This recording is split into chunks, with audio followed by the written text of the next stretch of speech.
امام حسین نے کربلا کے میدان میں تلوار اٹھائی، کوئی کام نہیں کیا، شہید ہو گئے، شکست نہیں دے پائے۔ راز کیا ہے؟ صحیح ابن حبان میں لکھا ہے اللہ کے رسول نے اپنے لیے اور اہل بیت اپنے نواسے کے لیے دنیا پسند نہیں کیا۔ اگر یزید کو شکست دیتے، تلوار کام کرتی تو حکومت ملتی، دنیا ملتی۔ نانا نے اپنے نواسے کے لیے دنیا پسند نہیں کیا، اس لیے شہید ہو گئے، شکست نہیں دے پائے۔ آدمی آج خواب دیکھے اور خواب پورا ہو سکتا ہے 50 سال کے بعد۔ اللہ کے رسول نے مدینے میں خواب دیکھا، میرے نواسے کو سیاہ سفید رنگ کا کتا خون میں لت پت کر رہا ہے۔ یہ خواب پورا ہوا کربلا کے میدان میں 50 سال کے بعد۔ تو آج آدمی خواب دیکھے، 50 سال کے بعد وہ خواب پورا ہو سکتا ہے۔ شمر نام کا آدمی حضرت حسین کے سر کو تن سے جدا کیا، وہ آدمی کالے رنگ کا تھا، اس کے منہ میں سفید داغ تھا، یہی خواب کے مطابق سیاہ سفید رنگ کا کتا ثابت ہوا۔ جو خواب 50 سال پہلے دیکھا گیا تھا وہ 50 سال کے بعد پورا ہو گیا۔ ہاتھ اٹھا کر کے وعدہ کیجئے، آج کا کام کل کریں گے۔ ہاتھ اٹھائیے، بالکل صحیح جا رہا ہے۔ یہ دیکھیں،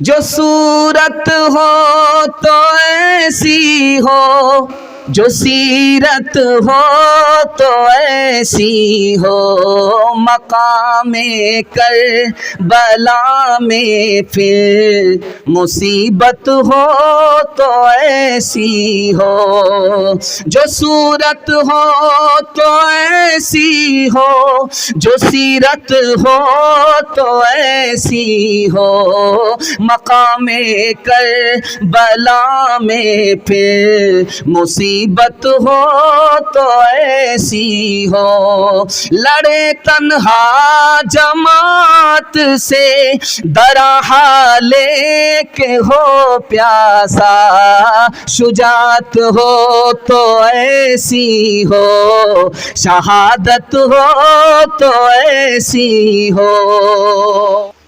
امام حسین کو مدینہ سے بلایا کس نے؟ کوفہ کے لوگوں نے، لیکن یزید نے تلوار کا خوف دیا اور پیسے کا لالچ دیا، بدل گئے۔ جو امام حسین کے ساتھ کھڑے ہوتے وہ یزید کی صف میں کھڑے ہو گئے۔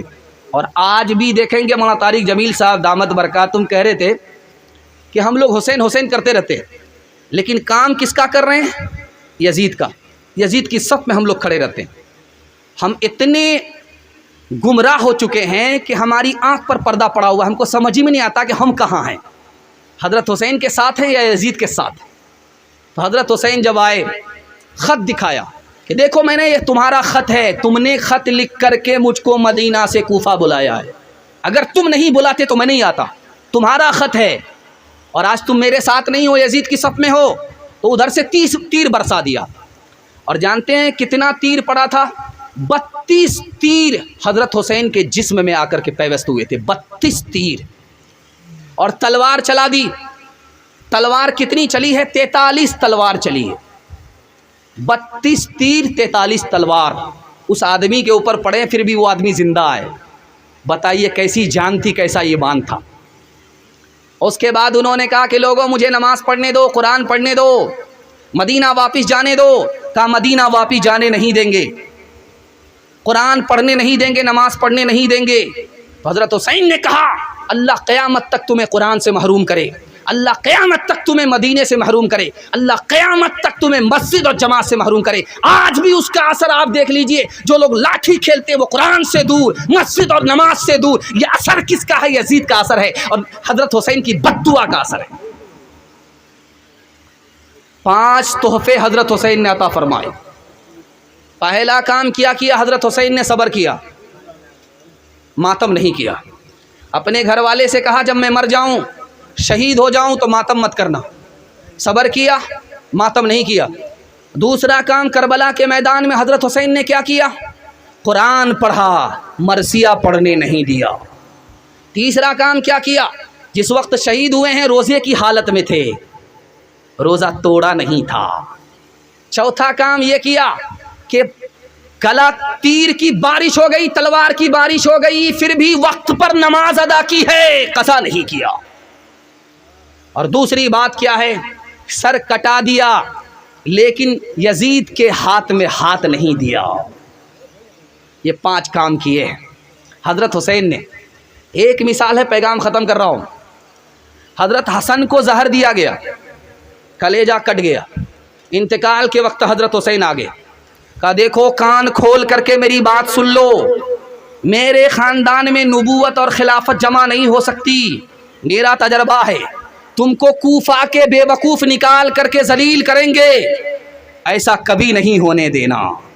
یزید کو امام امیر معاویہ رضی اللہ عنہ نے نصیحت کیا، مجھے ڈر ہے تو حسین کی طرف سے ڈر ہے، حسین کو عراق کے مکار نکالیں گے تمہارے خلاف، اور وہ اگر نکلیں اور تم سے مقابلہ ہو جائے، تم غالب آ جاؤ تو حضرت حسین سے درگزر کرنا، چونکہ وہ نواسے رسول ہیں اور ہمارے رشتہ دار ہیں۔ دیکھیے خطرہ محسوس ہو چکا تھا۔ اور دوسری بات، مکہ سے چلا، مکہ آ رہا ہے، کوفہ کا آدمی مسئلہ معلوم کرنے کے لیے۔ کیا مسئلہ تھا؟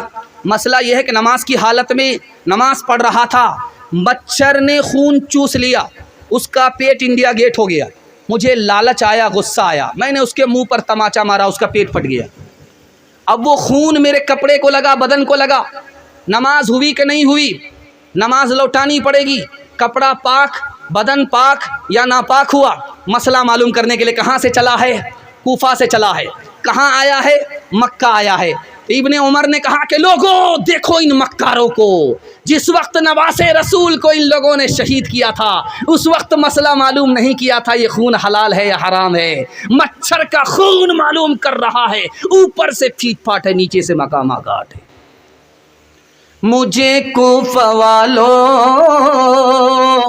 مسافر نہ سمجھو، میں آیا نہیں ہوں، بلایا گیا ہوں، ایک مہمان بنا کر ستایا گیا ہوں، میں رویا نہیں ہوں، رلایا گیا ہوں، خیمہ جلایا، ساما بھی لوٹا، گنچا بھی ٹوٹا، گلستاں بھی لوٹا، گنچا بھی ٹوٹا، گلستاں بھی لوٹا، بہشت بری میں مکان بن رہا ہے، میں اجڑا نہیں ہوں، بسایا گیا ہوں، خدا جانے کیسی ہے یہ میزبانی، 72 پیاسوں کا ہے بند پانی، 72 پیاسوں کا ہے بند پانی، مقدر میں ہے جام کوثر کا پینا، میں پیاسا نہیں ہوں، پلایا گیا ہوں، جو جھکتا تھا سر بارگاہ خدا میں وہی سر قلم ہو گیا کربلا میں، وہی سر قلم ہو گیا کربلا میں، شہادت کی منزل کو پایا ہے ہم نے، میں مردہ نہیں ہوں، جلایا گیا ہوں۔ آخری پیغام 3 منٹ کا میرے حصے کا اور امام حسین کی شہادت کے حوالے سے یہ پیغام مکمل ہونے جا رہا۔ آخری پیغام سننے کے لیے تیار ہیں؟ ہاتھ اٹھا دیجئے انشاءاللہ۔ اگلے سال عمل کریں گے، ہاتھ اٹھائیے انشاءاللہ۔ پھر یہاں آ کر کے پھنسے، دھیان سے سنیے گا، جلدی سے نکل جائے گا۔ آخری پیغام سنا رہا ہوں اور اس حصے کو مکمل کر رہا ہوں۔ آپ لوگ جتنے جوش کے ساتھ اور جتنے ہوش کے ساتھ سن رہے ہیں، دل سے دعا نکل رہی ہے، اللہ آپ کو دین دنیا دونوں کی بھلائی سے مالا مال فرمائے۔ دھیان سے سنیے گا۔ اس مہینے میں 3 پروپگنڈے ہیں۔ پہلا پروپگنڈا یہ ہے اس مہینے میں نکاح نہیں ہوتا، اس لیے آپ دیکھیں گے جات بارات کو آپ نہیں دیکھیں گے اس مہینے میں۔ لوگ بیٹی کی شادی نہیں کرتے ہیں، بیٹے کی شادی نہیں کرتے، لیکن یہ صحیح نہیں ہے، غلط ہے۔ میں آپ کو 4 شادی اس مہینے میں دکھانے کے لیے جا رہا ہوں کہ اس سے بڑھ کر کے دنیا میں کوئی شادی ہے ہی نہیں۔ اللہ کے رسول نے حضرت صفیہ رضی اللہ عنہا سے جو نکاح کیا محرم کا مہینہ تھا، اب بتائیے آخری نبی نکاح کر رہے ہیں، محرم کا مہینہ ہے، لوگ کہہ رہے ہیں کہ محرم کے مہینہ میں نکاح ہی نہیں ہوتا، نبی کا نکاح محرم کے مہینے میں ہو رہا ہے، اور ہم کہتے ہیں کہ نبی نکاح ہوتا ہی نہیں ہے۔ دوسرا نکاح دکھانے کے لیے جا رہا ہوں، فاطمہ کا نکاح علی سے محرم کے مہینے میں ہو رہا ہے۔ اب بتائیے چہیتی بیٹی، آخری بیٹی، چہیتا داماد حضرت علی اور فاطمہ، ان کا نکاح محرم کے مہینے میں ہو رہا ہے۔ 2 نکاح اللہ نے آسمان پر کیے، ایک نکاح ہوا ہے نبی کا زینب سے، آسمان پر ہوا ہے، اور دوسرا نکاح ام کلثوم کا حضرت عثمان سے آسمان پر ہوا ہے۔ یہ نکاح بھی محرم کے مہینے میں ہو رہا ہے، رخصتی بھی محرم کے مہینے میں ہو رہی ہے۔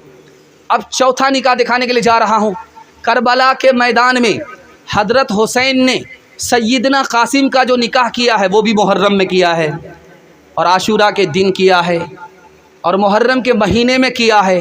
اب بتائیے یہ پروپیگنڈا غلط ہے کہ محرم کے مہینے میں نکاح نہیں ہوتا، محرم کے مہینے میں نکاح ہوتا ہے، اور نکاح نبی نے کیا ہے، اپنی بیٹی کا نکاح کیا ہے، حضرت عثمان کا نکاح ہوا ہے، امام حسین نے کیا ہے۔ اس لیے اس غلط فہمی کو دور کر کے ہم اپنی بچی کا نکاح محرم میں کریں گے انشاءاللہ۔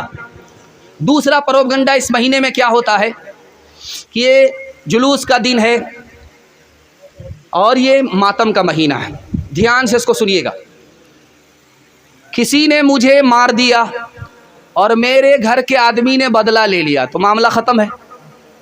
اب ہر سال اس معاملے کو نہیں اٹھنا چاہیے، کیسا کیسی ختم۔ لیکن دیکھیے دکھانے کے لیے جا رہا ہوں، حضرت حسین کو جتنے لوگوں نے مل کر کے شہید کیا ان سب کو مار دیا گیا، کاٹ دیا گیا، اور مارنے والا کون تھا؟ مختار سقفی تھا، اور 5 سال کے اندر ہی حضرت حسین کو قتل کرنے والے کو چن چن کر کے مار دیا گیا، ایک بھی نہیں بچا۔ جانتے ہیں ایک ایک دن میں 248 آدمی کو مارا جاتا تھا، اس لیے مارا جاتا تھا کہ یہ بھی حضرت حسین سے لڑنے کے لیے آیا تھا۔ ایک دن میں 248 آدمی کو مارا گیا، اور شمر جس نے حضرت حسین کا سر تن سے جدا کیا تھا اس کو مار کر کے کتے کے آگے اس کی بوٹیاں رکھ دی گئی، اور عبید اللہ بن زیاد جس نے یزید کے حکم پر حضرت حسین کو گھیر کر کے پانی بند کیا تھا، اس کو کس طرح مارا گیا آپ سن کر کے حیرت آپ کو ہوگی۔ اس کو اس طرح مارا گیا کہ اس کی ایک ایک بوٹی کر دی گئی، اور مسجد میں لا کر کے اس کی بوٹیوں کا ڈھیر رکھ دیا گیا، کسی کو بھی نہیں چھوڑا گیا۔ پھر یہ تعزیہ کس کو دکھانے کے لیے، یہ لاٹھی کس کو دکھانے کے لیے، یہ تلوار کس کو دکھانے کے لیے؟ سمجھ میں بات آ گئی، یہ سیاست ہے، شریعت نہیں ہے۔ اور ایک خاص بات یاد رکھیے، 352 سال تک کوئی محرم نہیں تھا۔ یہ محرم جو ہوا، تعزیہ جو نکلا، نشان اور یہ جلوس امام باڑہ، یہ کب سے ہے؟ 352 سال کے بعد نجف کے بادشاہ معیز الدولہ نے اس کو شروع کیا۔ اور ہندوستان میں کیسے آیا آپ کو سن کر کے حیرت ہوگی۔ 880 ہجری میں نبوت کی ہجرت کے 880 سال کے بعد ہندوستان میں شروع ہوا۔ 880 سال کے بعد ہندوستان میں کیسے شروع ہوا یہ آپ کو سن کر کے حیرت ہوگی۔ تیمور بادشاہ تھا، یہ کربلا ہر سال جاتا تھا محرم میں، حضرت امام حسین کی قبر کی زیارت کے لیے جاتا تھا۔ تو مہینہ ناگا جائے، 2 مہینہ ناگا جائے، تو ان کے وزیروں نے کہا کہ وہاں جانے کی کیا ضرورت ہے، اس قبر کی نقل ہم منگا کر کے آپ کو ہندوستان میں دے دیتے ہیں، جو زیارت آپ وہاں کرنے کے لیے جاتے ہیں وہ زیارت اب یہاں کر لیجئے۔ آپ دیکھیں گے امام باڑہ بنتا ہے، امام باڑے پر لوگ زیارت کرتے ہیں۔ امام حسین کی قبر کہاں ہے؟ کربلا میں، لیکن ہم زیارت کہاں کر رہے ہیں؟ ہندوستان میں۔ امام باڑہ بن رہا ہے۔ امام باڑہ بنایا کس نے؟ تیمور لنگ نے۔ 880 سال کے بعد، یہ بادشاہ کی سنت ہے، نبی کی سنت نہیں ہے، صحابہ کی سنت نہیں ہے، علماء کا طریقہ نہیں ہے۔ یہ کہاں سے آیا دکھانے کے لیے جا رہا ہوں۔ 2 آواز اللہ کو پسند نہیں ہے۔ خوشی کا موقع ہے گانے کی آواز، یہاں آپ دیکھیں گے کہ جب بھی شادی ہوگی ڈی جے بجے گا. کیوں ہے؟ لڑکا پھڑکا چالو کر دیا ہے. یہ لڑکا پھڑکا کیا بن باپ کا ہے کیا؟ اس کا بھی تو کوئی باپ ہے. گانے کی آواز اللہ کو پسند نہیں. خوشی کے موقع سے گانے کی آواز اللہ کو پسند نہیں, اور غم کے موقع سے ماتم کی آواز اللہ کو پسند نہیں. لکھنؤ میں مہمان آئے, کہاں سے؟ عرب کے. امام حسین کے خاندان کے لوگ آئے, علی میاں ندوی رحمۃ اللہ علیہ سے ملنے کے لیے آئے. تو دیکھا کہ لکھنؤ میں دھماکہ ہوا, جلوس کی آواز, ڈھول کی آواز, گھبرا گئے کہیں فساد تو نہیں ہو گیا ہندو مسلمان میں. کہا نہیں حضور, حسین کا جلوس ہے, حسین کا ماتم ہے. تو کہنے لگے انا للہ, ان بے وقوفوں کو آج خبر ہوئی ہے. 1300-1400 سال ہو گئے, ان بے وقوفوں کو آج خبر ملی ہے, اس لیے حسین کو تعزیت پیش کر رہے ہیں. ان بے وقوفوں کی فہرست میں ہم لوگ سب میں شامل نہیں ہوں گے. ہاتھ اٹھائیے, زندگی بھر کے لیے بائیکاٹ کریں گے. ہاتھ اٹھائیے, انشاءاللہ اس کا آپ کو فائدہ ہوگا. میں بتانے کے لیے جا رہا ہوں, اگر آپ بچ گئے تو آپ کی اولاد بچ جائے گی, اولاد کی اولاد بچ جائے گی. اور جانتے ہیں اس قبر پر جا کر کے سجدہ کیا جا رہا ہے, اس سے بیٹا مانگا جا رہا ہے. حسین کی عقیدت نے دولت ایمان سے ہمارے بچے کو محروم کر دیا, ہماری عورت کو محروم کر دیا. یہ شیطانی عمل ہے کہ نہیں ہے؟ شیطان ایمان کا دشمن ہے کہ نہیں ہے؟ آپ بچ جائیے, میں گارنٹی لیتا ہوں اللہ آپ کی اولاد کو بچا دے گا. ہاتھ اٹھا کر کے وعدہ کیجئے, جنوری میں جشن منائیں گے انشاءاللہ. ہاتھ اٹھا دیجئے, بالکل. محرم میں ماتم, ہاتھ اٹھائیے انشاءاللہ. تازیہ داری کو تیمور نے ایجاد کیا, لایا ایران سے اور ہند میں آباد کیا. تازیہ داری کو تیمور نے ایجاد کیا, لایا ایران سے اور ہند میں آباد کیا. غم منانے کا عجب ڈھنگ یہ ارشاد کیا, فیل روح اسلام کو تیمور نے برباد کیا. فیل تیمور ہے یہ قول پیمبر تو نہیں, غم کا یہ رنگ شریعت کے برابر تو نہیں. غم تجھے ہے تو پھر اتنا تو ذرا کر کے دکھا, ڈھول تاشے سے تیرے باپ کی میت کو اٹھا, ڈھول تاشے سے تیرے باپ کی میت کو اٹھا. چاند جب ماہ محرم کا نظر آتا ہے, کیا تیرے جسم میں شیطان اتر آتا ہے. غم جنہیں ہوتا ہے وہ ڈھول بجاتے ہیں کہیں, اور غیروں کی طرح تہوار مناتے ہیں کہیں. وہ خرافات کا بازار لگاتے ہیں کہیں, وہ خرافات کا بازار لگاتے ہیں کہیں, وہ خرافات کا بازار لگاتے ہیں کہیں, وہ خرافات کا بازار لگاتے ہیں کہیں.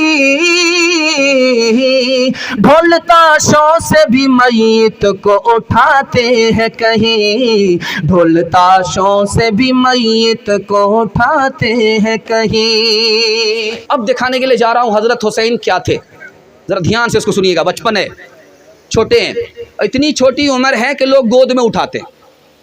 تو پہلے خلیفہ حضرت ابو بکر ہیں, دیکھا کہ حضرت حسین کھیل رہے, اٹھایا اور بوسہ لیا, اور بوسہ لیا, سر کو چوما. تو علی نے کہا, حضرت علی نے کہا کہ ابو بکر بھول گئے یہ بیٹا کس کا ہے؟ کہا یاد ہے کہ علی کا بیٹا ہے, نبی کا چہرہ ہے, اس لیے چوم رہا. امیر معاویہ رضی اللہ عنہ اپنے قاصد کو بھیج رہے ملک شام سے, جاؤ مدینہ, ایک جوان کونے میں ملے گا, اس سے میرے لیے دعا کرانا. کرے نام پتا تو بتا دیجئے. کرے نبی کی ادا ڈھونڈنا, جس جوان کے اندر مل جائے اسی سے دعا کرنا, وہ علی کا بیٹا ہوگا مگر نبی کی ادا ہوگی, پہچان میں آ جائے. تیسرا نمونہ دھیان سے آپ سنیے گا. حضرت عمر رضی اللہ تعالیٰ عنہ اپنے بیٹے کو 2000 روپیہ مہینہ دیتے تھے. اور حضرت حسین کو 5,000 روپیہ دیتے تھے مہینہ.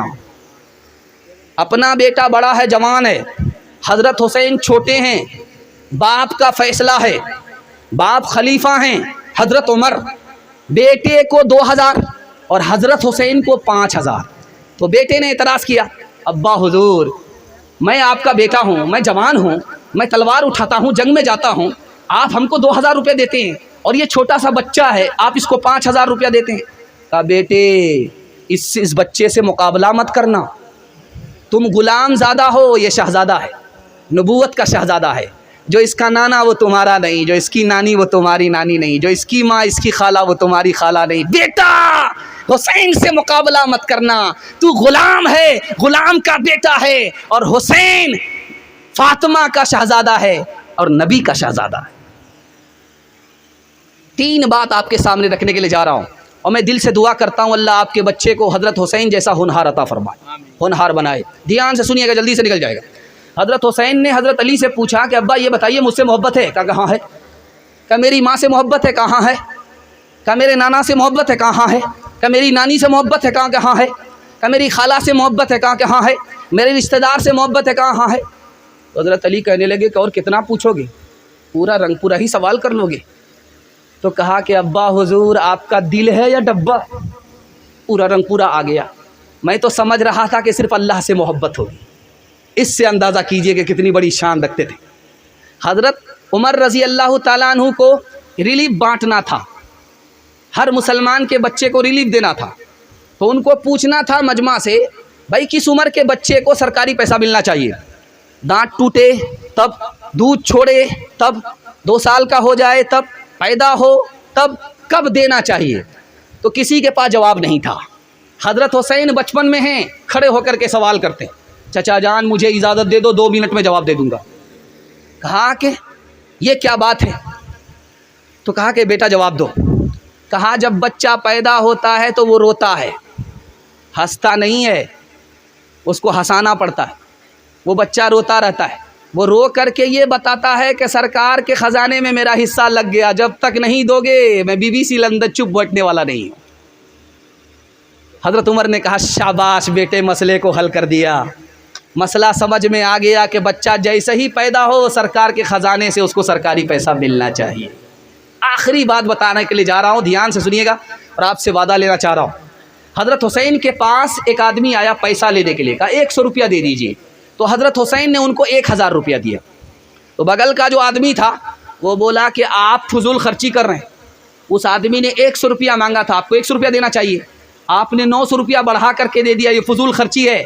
تو حضرت حسین نے کہا کہ تمہاری سمجھ میں یہ فضول خرچی ہے، لیکن میری سمجھ میں یہ نبی کی سنت ہے، میں نے اس پر عمل کیا ہے.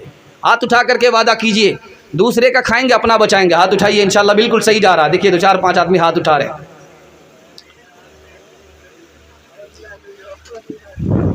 جو دہکتی آگ کے شعلوں پہ سویا ہوا حسین، جو جواں بیٹے کی میت پہ نہ رویا ہوا حسین، جس نے اپنے خون سے کربل کو دھویا ہوا حسین، جس نے اپنے خون سے کربل کو دھویا ہوا حسین، جس نے اپنے خون سے کربل کو دھویا ہوا حسین، جس نے اپنے خون سے کربل کو دھویا ہوا حسین، جس نے اپنے خون سے کربل کو دھویا ہوا حسین، جس نے سب کچھ کھو کے بھی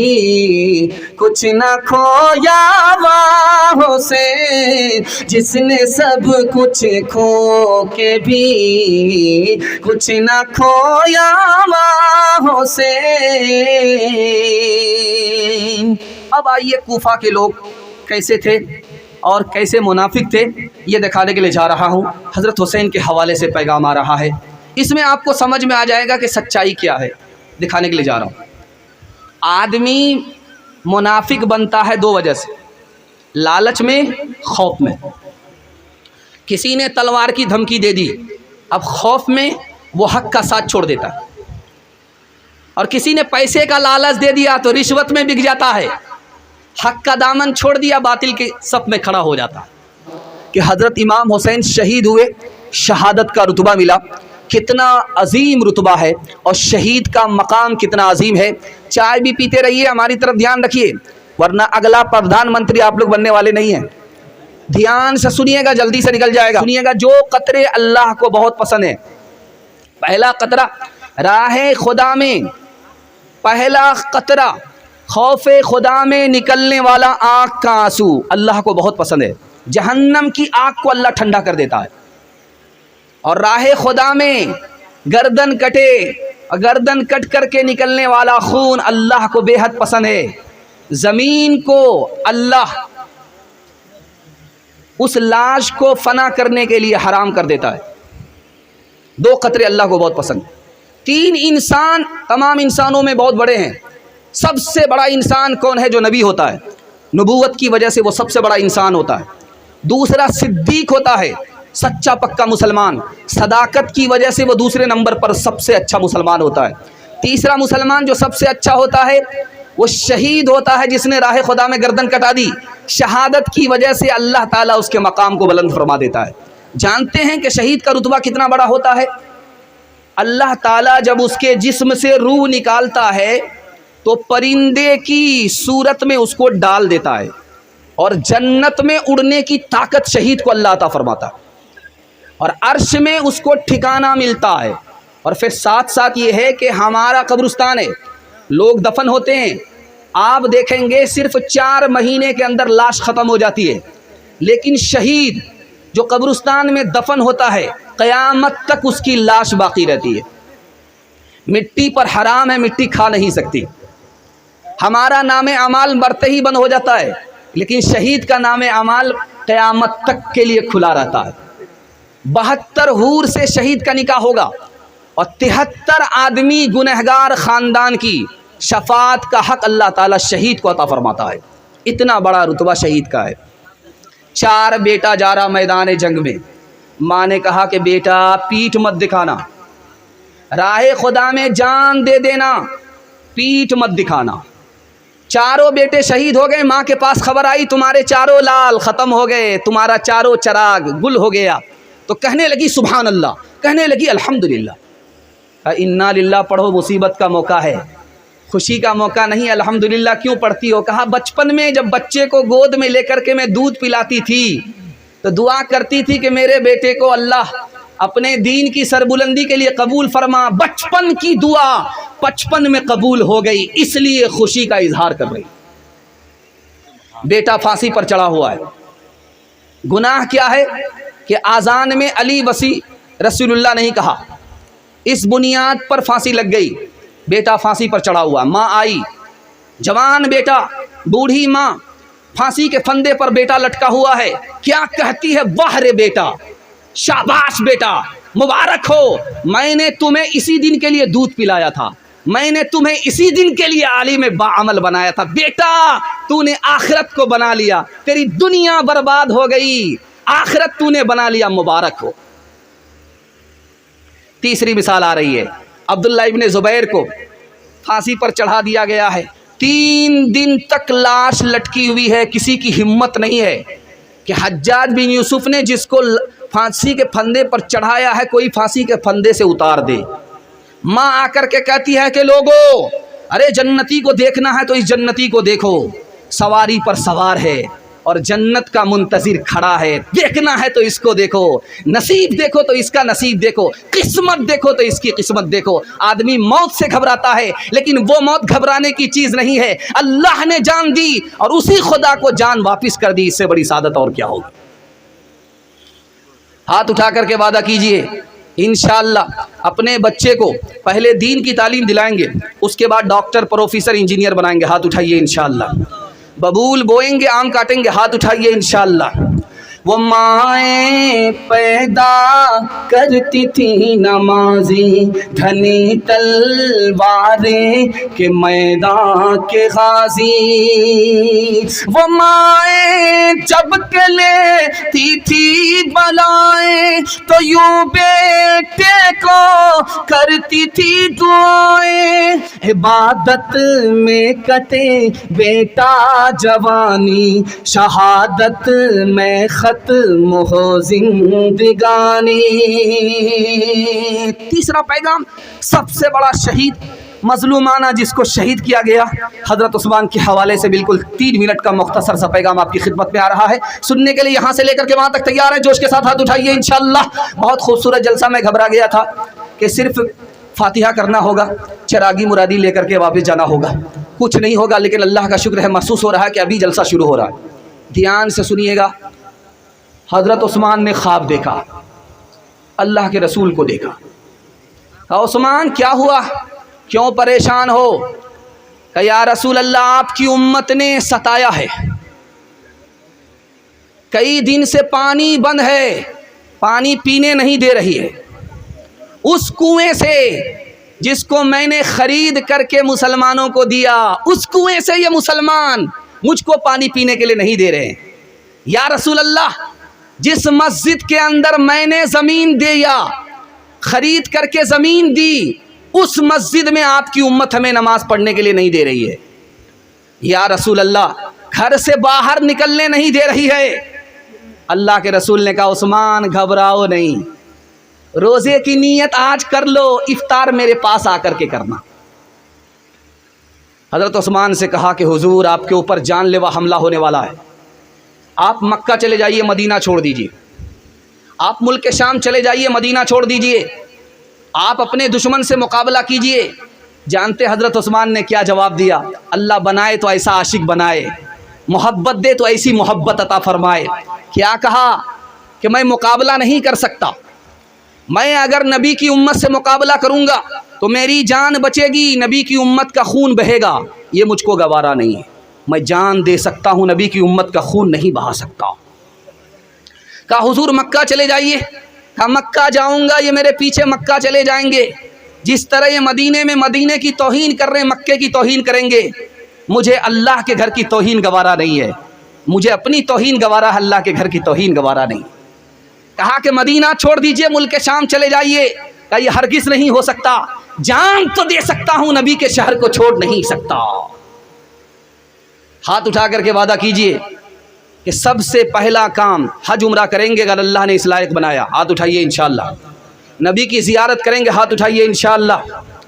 آج محبت کا دعویٰ ہوگا، کل قیامت میں سنت پر کھڑے ہوں گے، ہاتھ اٹھائیے انشاءاللہ۔ پاکیزہ کس کی سوچ ہے، پاکیزہ کس کی سوچ ہے، قرآن کی طرح ملتا ہے کون موت سے، عثمان کی طرح رکھا ہے کس کے سر پہ حیاداریوں کا تاج، آنکھیں ہیں کس کی عرش کے مہمان کی طرح، کس ہاتھ کو نبی نے کہا ہے غنی کہا، بیعت ہے کس کی بیعت عثمان کی طرح، بیعت ہے کس کی بیعت عثمان کی طرح۔ حضرت امام حسین پر آئیے، 3 پیغام آپ کی خدمت میں آ رہا ہے، جلدی سے نکل جائے گا۔ تعلیمی بیداری کانفرنس ہے، اس کے حوالے سے صرف ایک پیغام آئے گا، علی اور فاطمہ کے حوالے سے آخری پیغام آئے گا۔ مشکل سے 15 سے 20 منٹ میں میرے حصے کا جلسہ مکمل ہو جائے گا، سننے کے لیے تیار ہے؟ جوش کے ساتھ ہاتھ اٹھائیے انشاءاللہ۔ آپ بھی سوچیں گے ہاتھ میں درد ہو جائے گا، کیونکہ آپ کو نیند کا بہت دیر تک جھٹکا لگا ہے، اس لیے میں آپ کو اس حال میں اگر چھوڑ دوں کہ سوائے جنازہ پڑھانے کے اور کوئی موقع ہم کو نہیں ملے گا۔ دھیان سے سنیے گا، جلدی سے نکل جائے گا، اللہ جزائے خیر دے، بہت اچھا آپ سن رہے ہیں۔ تعلیمی بیداری کانفرنس ہے، اس کے حوالے سے آپ پیغام سن لیجیے۔ نکاح ہو گیا ایک عورت کا، نماز پڑھتی ہے، بے نمازی سے نکاح ہو گیا، پڑھی لکھی نہیں ہے، کیا کہتی ہے واہ رے خدا، کیا تیری شان ہے، میں ایسی نمازی اور تو ایسے بے نمازی سے میرا نکاح کرا دیا۔ پڑھی لکھی جب نہیں ہوگی تو خدا کی شان میں بھی گستاخی کرے گی۔ بیٹی بیوہ ہو گئی، داماد کا انتقال ہو گیا، اب لوگوں نے کہا کہ جوان بیٹی ہے دوبارہ نکاح کر دو، سنت ہے، نبی کی سنت ہے جوان بیٹی کا دوبارہ نکاح کرو۔ تو کیا کہتی ہے، جوان بیٹی کا نکاح کریں، بیوہ کا نکاح کریں؟ کہ یہ نبی کی سنت ہے۔ کہ وہ نبی نماز روزے کے نبی ہیں، شادی بیاہ کے نبی نہیں ہے۔ دیکھیے جب عورت پڑھی لکھی نہیں ہوتی تو نبی کی شان میں بھی گستاخی کرتی ہے۔ تیسرا نمونہ دکھانے کے لیے جا رہا ہوں، بہت دھیان سے اس کو سنیے گا۔ اکبر کے بادشاہ اورنگزیب کے دربار میں ایک عورت کھڑی ہے، اس کا قصور کیا ہے، جرم کیا ہے؟ 4 مردوں سے نکاح کر لیا ہے۔ بادشاہ نے کہا او بدتمیز عورت، او بے حیا عورت، تم نے عورت ہو کر کے 4 مردوں سے نکاح کر لیا۔ تو کہا کیا غلط کیا؟ جلسے میں گئی تھی، رنگ پورا کا جلسہ سنا تھا، اس میں مسئلہ معلوم ہوا، اسی پر عمل کیا۔ اب بادشاہ سر پکڑ کر کے بیٹھ گیا، کتنی بے حیا عورت ہے، چوری بھی کر رہی، سینہ زوری بھی کر رہی۔ کیا جلسے میں کیا سنا تھا؟ کہا سنا یہ تھا کہ لوگ زنا کیوں کرتے ہیں جبکہ 4 شادی کی اجازت ہے۔ کہا یہ مردوں کے لیے کہا تھا کہ عورت کے لیے؟ کہا ہم اس کے بعد تو ہوٹل چلی گئی تھی حلوہ پوری کھانے کے لیے، میں نے یہیں تک سنا تھا۔ تو بادشاہ نے کہا آئندہ پورا بیان سننا، ادھورا بیان مت سننا، آدھا تیتر اور آدھا بٹیر۔ جب عورت پڑھی لکھی نہیں ہوتی اسلام کا مذاق اڑاتی ہے۔ چوتھا نمونہ دھیان سے سنیے گا، مرد 1 طلاق دیا عورت کھڑی ہے، 2 طلاق دیا عورت کھڑی ہے، 3 طلاق دیا عورت کھڑی ہے۔ تو مرد نے کہا اب جاتی کیوں نہیں ہو؟ کہا تو کتنی بھی طلاق دے دے میں طلاق لیتی ہی نہیں۔ دھیان سے سنیے گا، چوتھا نمونہ آپ کی خدمت میں آ رہا ہے۔ لکھنؤ میں ایک بہت بڑے عالم تھے، اپنی بیوی سے جب خفا ہو گئے تو کہا کہ تو بہت بدتمیز ہے، میرے یہاں رہتے ہوئے تو بوڑھی ہو گئی لیکن ابھی تک تو سدھر کر کے نہیں دیا۔ کہا کم بخت تو ہے، کم بخت میں نہیں۔ اگر میں کم بخت رہتی تو میرا عالم سے نکاح نہیں ہوتا، کم بخت تو ہے کہ جاہل سے تیرا نکاح ہو گیا۔ آخری نمونہ آپ کی خدمت میں ہے، رات کا وقت ہے، صبح ہو رہی ہے، بادشاہ کو 4 بیوی، معلوم کرنا تھا کہ کون پڑھی لکھی ہے کون جاہل ہے۔ پہلی بیوی کے پاس آ کر کے کہتا ہے کہ صبح ہو رہی؟ کہاں ہو رہی ہے؟ کہا کیسے پتا چلا؟ کہا کہ منہ میں پان تھا، مزہ بدل گیا۔ بڑا خوش ہوا کہ اللہ الصمد، کتنی نفیس طبیعت کی ہے، پڑھی لکھی ہے، بڑا خوش ہوا، سبحان اللہ بولا۔ اس کے بعد دوسری عورت کے پاس آیا، کہا کہ صبح ہو رہی؟ کہاں ہو رہی؟ کہا کیسے پتا چلا؟ کہا کہ ناک میں جو نت تھی وہ ٹھنڈی پڑ گئی، اس سے پتا چلا صبح ہو رہی۔ ماشاءاللہ بڑا خوش ہوا۔ تیسری بیوی کے پاس گیا، صبح ہو رہی؟ کہاں ہو رہی؟ کہا کیسے پتا چلا؟ کہا لالٹین کی جو روشنی تھی وہ دھیمی پڑ گئی، اس سے پتا چلا صبح ہو رہی ہے، بڑا خوش ہوا۔ اب چوتھی بیوی کے پاس آیا جو پڑھی لکھی نہیں تھی، اس سے پوچھا کہ صبح ہو رہی ہے؟ کہا کہ ہاں ہو رہی ہے۔ کہا کیسے پتا چلا؟ کہا جیسے روز پتا چلتا ہے، پخانہ آ رہا ہے، پیشاب آ رہا ہے، اس سے پتا چل رہا ہے۔ یہ مدرسہ کھل رہا ہے، اپنی بچی کو یہاں بھیجیں گے، جاہل نہیں رکھیں گے، ہاتھ اٹھائیے انشاءاللہ۔ بیٹا اسکول کے جھولے میں، بیٹی چولہے پر ہوگی، ہاتھ اٹھائیے انشاءاللہ۔ تعلیم عورتوں کو بھی دینی ضرور ہے، دینی ضرور ہے۔ لڑکی جو بے پڑھی ہو تو وہ بے شعور ہے، بے شعور ہے۔ اس نے معاشرت میں سراسر فتور ہے، اور اس میں والدین کا بے شک قصور ہے، بے شک قصور ہے۔ آخری پیغام حضرت علی اور فاطمہ کے حوالے سے سنا رہا ہوں، اس کے بعد امام حسین تک جاؤں گا، چونکہ آپ اس کو سنتے سنتے اتنے پک چکے ہیں بھی ہم آپ کو پکانا نہیں چاہ رہے، ورنہ ہم مقدمہ ہار جائیں گے۔ سننے کے لیے تیار ہیں؟ دونوں ہاتھ اٹھا دیجئے انشاءاللہ۔ سب کام پہلے ہوگا، نکاح بعد میں کریں گے، ہاتھ اٹھائیے انشاءاللہ۔ خیر خیر ابھی بھی اٹھا رہے، خیر ہم تو 12 بج جانے کے بعد آئے ہیں، دھیان سے سنیے گا، جلدی سے نکل جائے گا۔ حضرت علی نے اللہ کے رسول کے پاس آ کر کے ایک سوال کیا، یہ بتائیے علی سے آپ کو زیادہ محبت ہے یا فاطمہ سے زیادہ محبت ہے؟ سوال دیکھیے کتنا خطرناک ہے، لیکن اللہ کے رسول نے کتنا پیارا جواب دیا، آپ کو سن کر کے حیرت ہوگی۔ علی داماد ہے، فاطمہ بیٹی ہے۔ علی کا سوال ہے، داماد کا سوال ہے کہ یہ بتائیے کہ فاطمہ سے آپ کو زیادہ محبت ہے یا علی سے زیادہ محبت ہے؟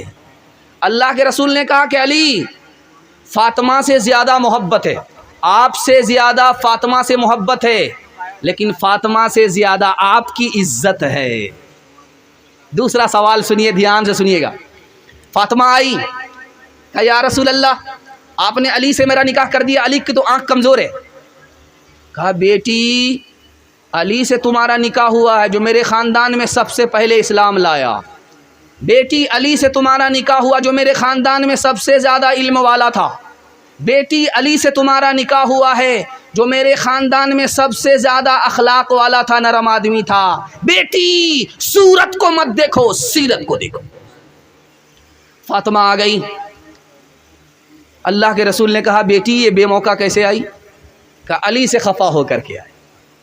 کہا کہ بیٹی علی تمہارے شوہر ہیں، میں تمہارا باپ ہوں، علی کی اجازت کے بغیر میرے گھر میں اگر قدم رکھو گی تو دروازہ بند ملے گا، کھل نہیں سکتا۔ بیٹی اسی وقت جاؤ علی سے معافی مانگو، اگر تم نے معافی نہیں مانگی، علی نے تمہیں معاف نہیں کیا، تمہارا انتقال ہو گیا، بیٹی میں زندہ رہا تو تمہاری نماز جنازہ پڑھاؤں گا بھی نہیں، پڑھوں گا بھی نہیں۔ تیسرا نمونہ ذرا دھیان سے سنیے گا، کس طرح ان لوگوں نے زندگی گزاری، اہل بیت کا اس دنیا سے کیسا تعلق تھا، یہ دکھانے کے لیے جا رہا ہوں۔ علی نے کہا کہ جلدی سے جاؤ فاطمہ، نبی کے پاس غلام آئے ہیں، باندی آئی ہے، نوکرانی آئی ہے، ایک نوکر لے کر کے آ جاؤ، ایک نوکرانی لے کر کے آ جاؤ۔ فاطمہ گئی، واپس آ رہی ہیں۔ علی نے پوچھا کہ خالی ہاتھ آ رہی ہو؟ کہا دنیا لینے کے لیے گئی تھی اور اللہ کے رسول نے آخرت دے دی، تسبیح فاطمہ دے دی، میں اس کو لے کر کے آ رہی ہوں۔ تو دیکھیے داماد کتنا بڑا دیندار تھا، اس نے کہا مبارک ہو، اس سے بڑھ کر کے تمہارا کوئی دن اچھا ہو ہی نہیں سکتا۔ سونے کی انگوٹھی شوہر کو شوق ہوا، علی کو شوق ہوا، سونے کی انگوٹھی فاطمہ کے ہاتھ میں پہنا دیا، انگلی میں پہنا دیا۔ اللہ کے رسول نے دیکھا، کہا فاطمہ یہ سونے کی انگوٹھی پہن کر کے تم دنیا سے یہ کہلوانا چاہتی ہو کہ نبی کی بیٹی کی انگلی میں آگ جہنم کی ہے؟ اتنا سننا تھا کہ فاطمہ نے اس انگوٹھی کو کھولا، بیچ دیا۔ فاطمہ کے پاس پیسہ آیا تو شوق ہوا، اپنے بیٹے کو چاندی کا کنگن پہنا دیتے، حسن کے ہاتھ میں چاندی کا کنگن، حسین کے ہاتھ میں چاندی کا کنگن۔ اللہ کے رسول نے دیکھا، کہا فاطمہ یہ کیا ہے؟ اتنا بول کر کے چلے گئے۔ فاطمہ کو سمجھ میں آ گیا میرے والد کو یہ پسند نہیں ہے کہ نواسے کے ہاتھ میں دنیا ہو، چاندی کا کنگن ہو۔ فوراً کنگن کو اتارا، صدقہ کر دیا۔ وہ بچے روتے ہوئے نبی کی خدمت میں آئے تو اللہ کے رسول نے کہا میں چاہتا ہوں یہ میرا نواسا ہے، دنیا کی زیب و زینت سے یہ دور رہے، یہ دنیا اس کے لیے ہے جس کے لیے وہ دنیا نہیں، یہ دولت اس کے لیے ہے جس کے لیے وہ دولت۔ آپ کو سن کر کے حیرت ہوگی، نبی کی بیٹی ہے، شہنشاہ کونین کی بیٹی ہے، لیکن غریبی کا یہ حال ہے کہ دوپٹہ جو اوڑھے ہوئے ہے تو سر اگر ڈھانکتی ہے تو پیر کھل جاتا ہے، اگر پیر ڈھانکتی ہے تو سر کھل جاتا ہے۔ لیکن صبر کیا ہے مصیبت پر، شکر کیا ہے نعمت کے اوپر۔ ہاتھ اٹھا کر کے وعدہ کیجئے اپنی بیٹی کو فاطمہ جیسی بیٹی بنائیں گے، ہاتھ اٹھائیے انشاءاللہ۔ بیٹی کی طرفداری میں داماد جیل جائے گا، ہاتھ اٹھائیے انشاءاللہ۔ افلاس سے تھا سید پاک کا یہ حال، گھر میں کوئی کنیز نہ کوئی غلام تھا، گھس گھس گئی تھی ہاتھ کی دونوں ہتھیلیاں، چکی کے پیسنے کا جو دن رات کام تھا، اٹ جاتا تھا لباس مبارک غبار سے، جھاڑو کا مشغلہ جو ہر صبح و شام تھا، یوں کی ہے اہل بیت مطہرین زندگی، یہ ماجرائے دختر خیر الانام تھا۔ پیغام ختم ہو گیا عورتوں کے حوالے سے۔